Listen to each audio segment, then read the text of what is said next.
कल शाम से पूरे देश में सीएए लागू हो गया है। कई जगह मुस्लिम समुदाय के लोग प्रदर्शन कर रहे हैं और हमारे साथ इस वक्त गुरुग्राम के सलाय अलावर्दी गांव है। यहाँ पर मस्जिद में कुछ मुस्लिम समुदाय के लोग इकट्ठा हैं। हम इन्हीं से पूछते हैं सीएए लागू करना कितना उचित है या नहीं।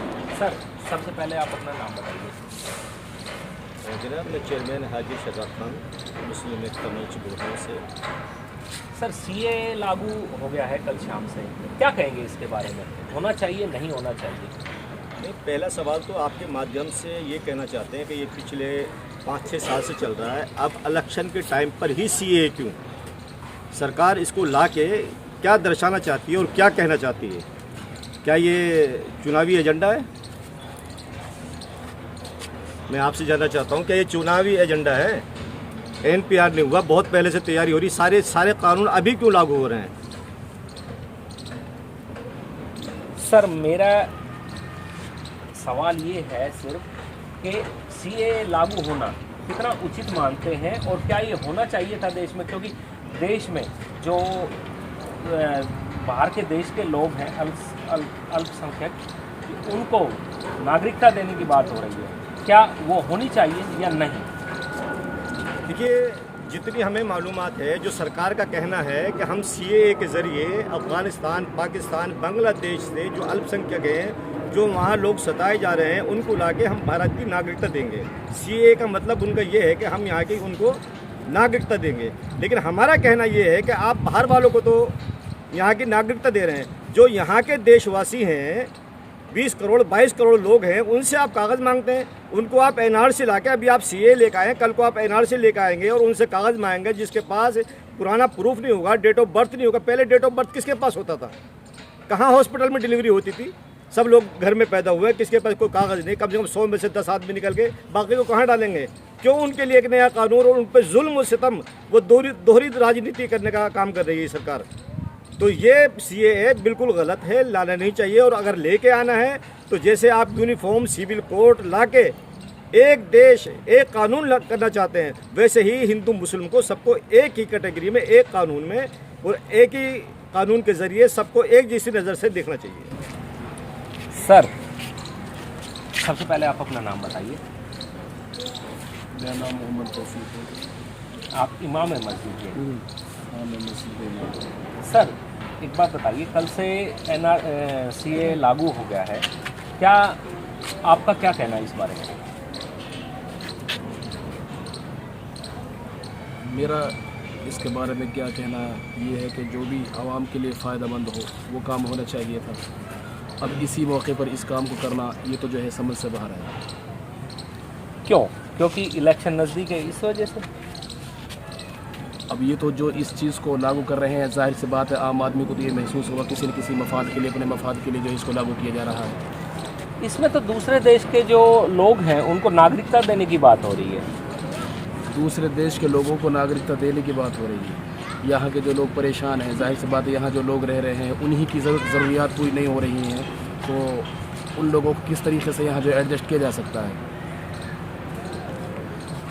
सर, आपसे पूछना चाहूँगा, सीएए लागू हो गया है, इसके बारे में क्या कहेंगे? सबसे पहले नाम बताइए आप अपना। मेरा नाम मोहम्मद खुर्शीद आलम हुआ। मैं सराय अलावर्दी मस्जिद पर रहता हूँ। मैं ये कहना चाहता हूँ कि ये सीए जो लागू हुआ ये गलत हुआ है। ये सीए लागू नहीं होनी चाहिए।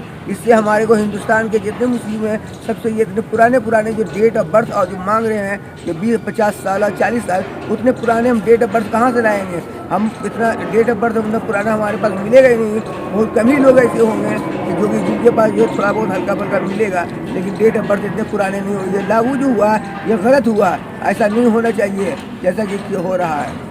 क्योंकि इसमें तो नागरिकता देने की बात कही जा रही है कि नागरिकता दे रहे हैं हम दूसरे देश के लोगों को, तो यहाँ पर जो रह रहे हैं उनको तो नागरिकता मिल ही चुकी है।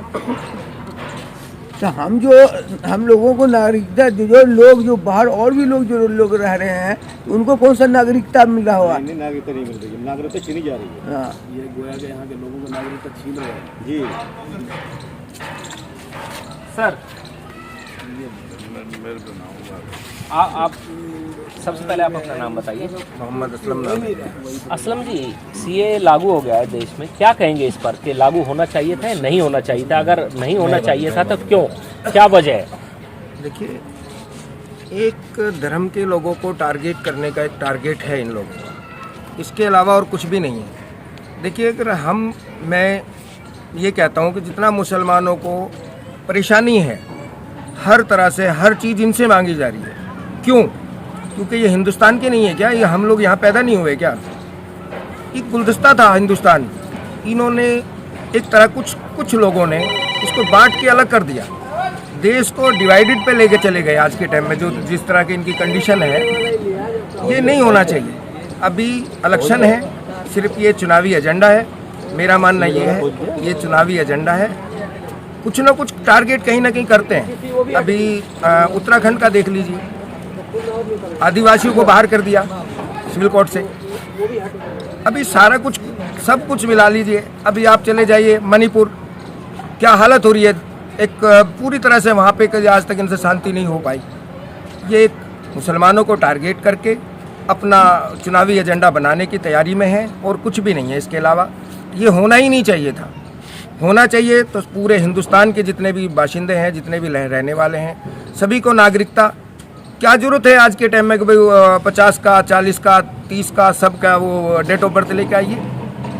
क्या यहाँ पे इतने दिनों से लोग रह रहे हैं, क्या वहाँ पड़ोसी नहीं जानते, या ये गवर्नमेंट नहीं जानती, जिन्होंने हमें राशन कार्ड दे रखे हैं, जिन्होंने हमें पहचान पत्र दे रखे हैं, जिन्होंने हमारे नाम, जो हमने ज़मीन खरीदी हुई है, उनके प्रूफ है हमारे पास।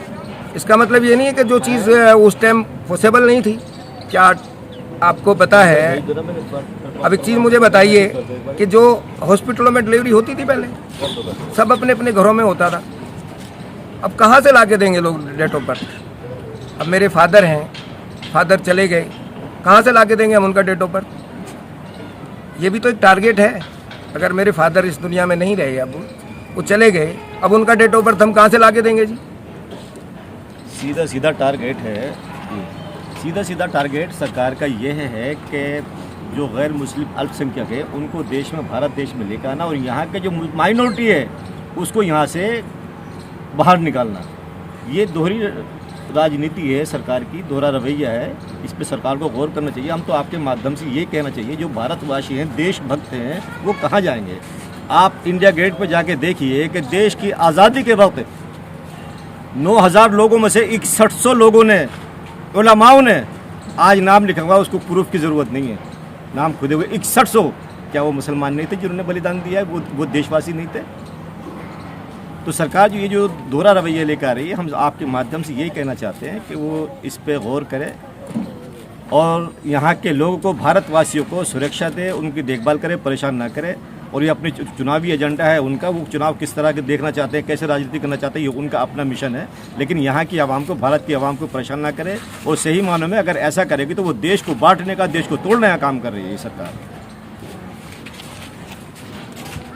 गुरुग्राम के सराय अलावर्दी जो मस्जिद है, यहाँ पर हमने लोगों से बात की।